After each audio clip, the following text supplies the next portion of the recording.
Happy spring. It's Audie Social, or Ella, back with another video. The title of the video is Liking, Disliking, and Loving, because that's what I'm going to talk about. Surprise, surprise. But yeah, I guess just to start, well, I've always been kind of confused about relationships, I guess, as an autistic person. They've always confused me, especially the gray area in relationships. I found confusing between like liking and disliking, for instance. And I've been confused about how to set boundaries, who to keep in my life,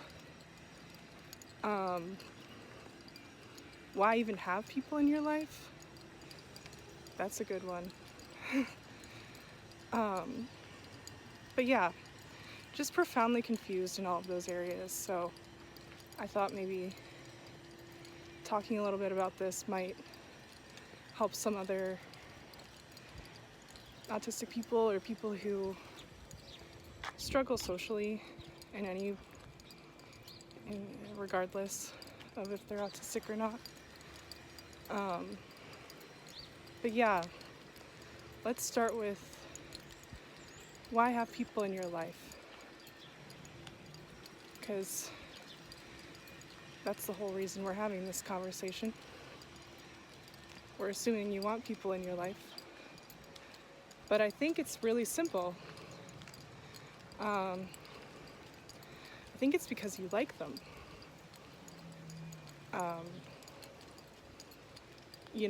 Of course, people can provide support and help you grow, but I don't really think those are the reasons you keep someone in your life. I don't know, at least not for me. I think for me, it's just simply I like them.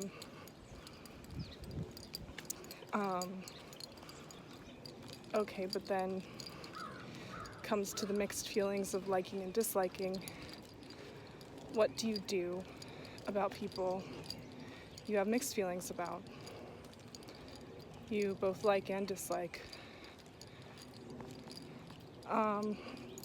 First of all, I think this is normal, to have mixed feelings about people. For me,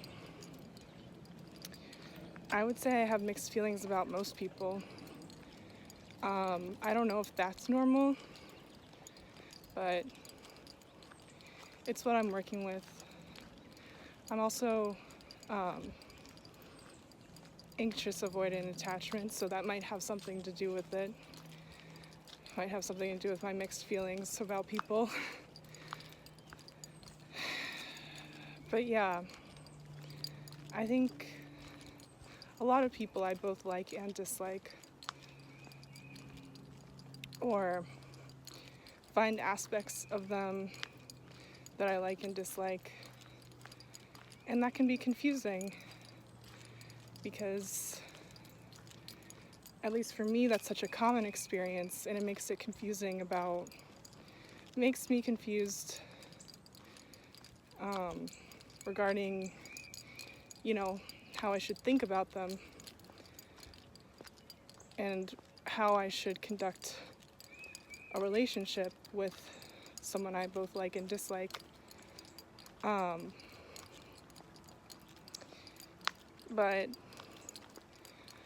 I think the answer is it can be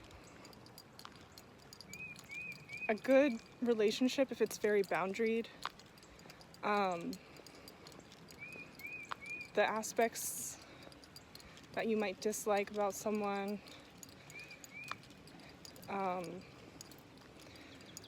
like maybe you ask them not to bring up certain topics if you know it's a big fundamental disagreement you all have.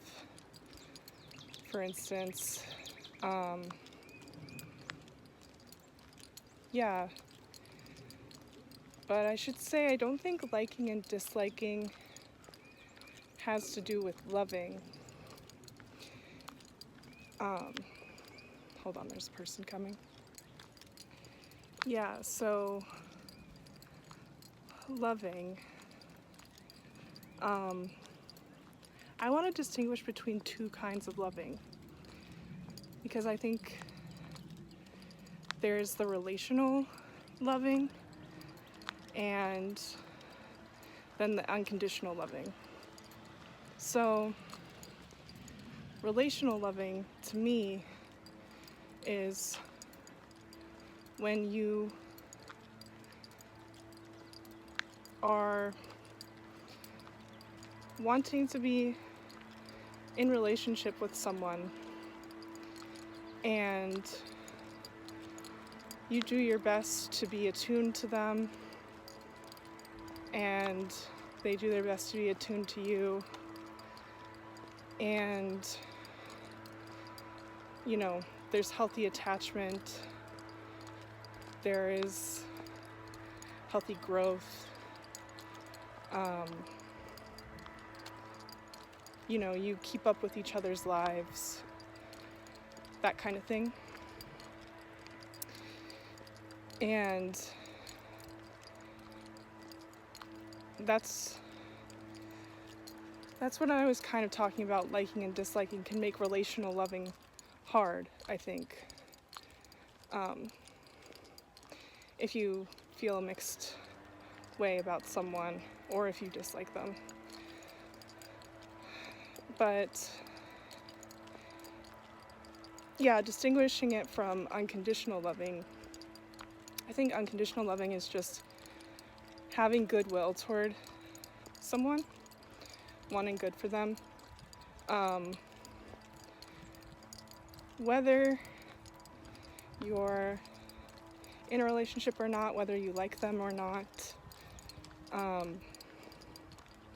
still wanting good for them. And for me, I think I confused relational loving and unconditional loving for a very long time. I don't think that's uncommon either. Yeah, I just confused them, and I think I expected myself to be capable of relationally loving everyone, or at least that's what I wanted.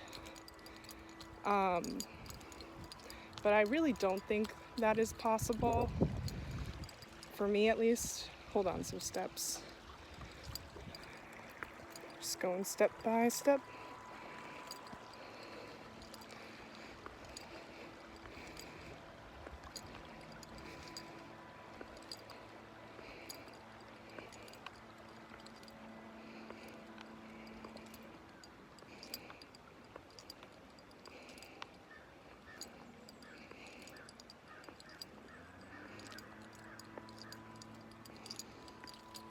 Okay. Yeah, so I don't think I'm capable of relationally loving everyone. I think because of my person. There is another person. I get self-conscious. Okay, but anyway. Yeah, because of my spiritual beliefs, I think I thought that I had to be capable of relationally loving everyone. You know, and being open to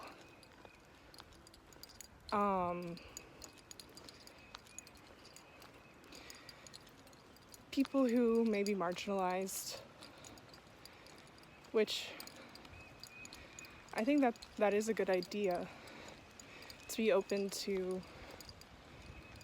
social outcasts. But I don't think that means anyone has a relational obligation to be with someone who is socially outcasted due to being abusive, or, displaying a consistent pattern of abusive behavior. I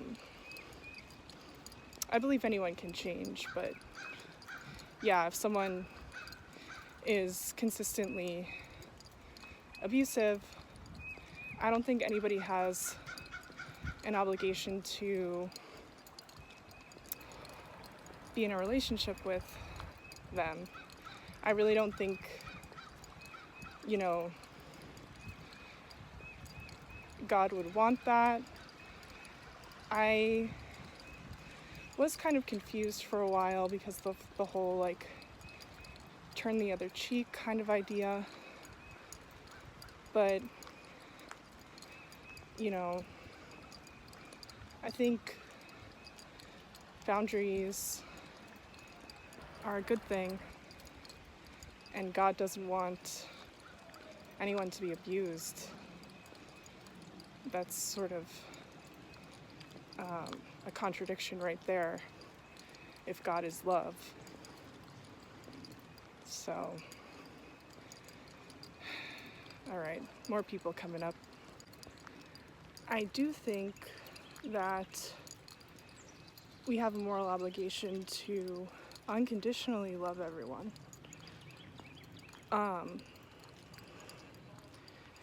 Just simply wish goodwill to them. I do believe that, and often when there is abuse, the best way to be loving is to have that unconditional love and be very boundaried. Because, abusive behaviors can be triggering and can trigger us to react. That's sort of the point. So if you put distance between yourself and those behaviors, hold on, some steps coming up.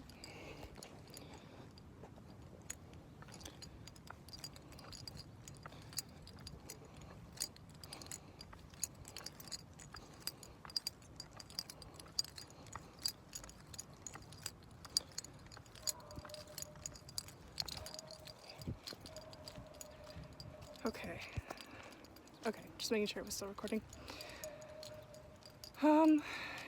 Yeah, putting distance between yourself and people who are engaging in abusive behaviors is honestly the best thing to do. And it allows God or love to take up that space and do a better job than, we could do. Because it is,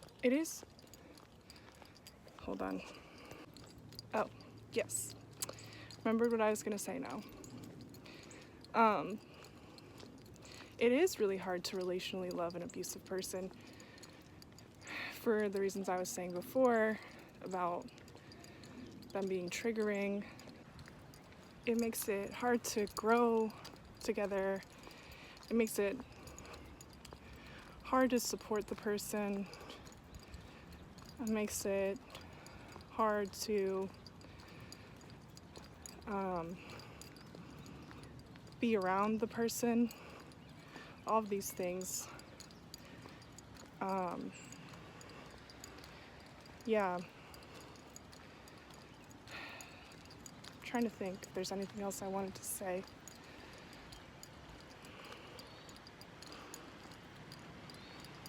Oh, yeah. I think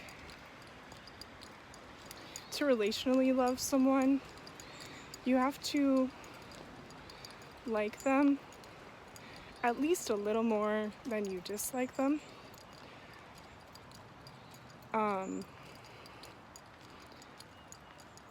Or else, what kind of relationship are you having? The boundaries would be so high that it wouldn't be any kind of meaningful relationship, at least in my opinion. But yeah, I think those are all my thoughts on liking, disliking, and loving. Curious to hear what you all think about these things in the comments below. And yeah, talk to you soon. Okay, bye.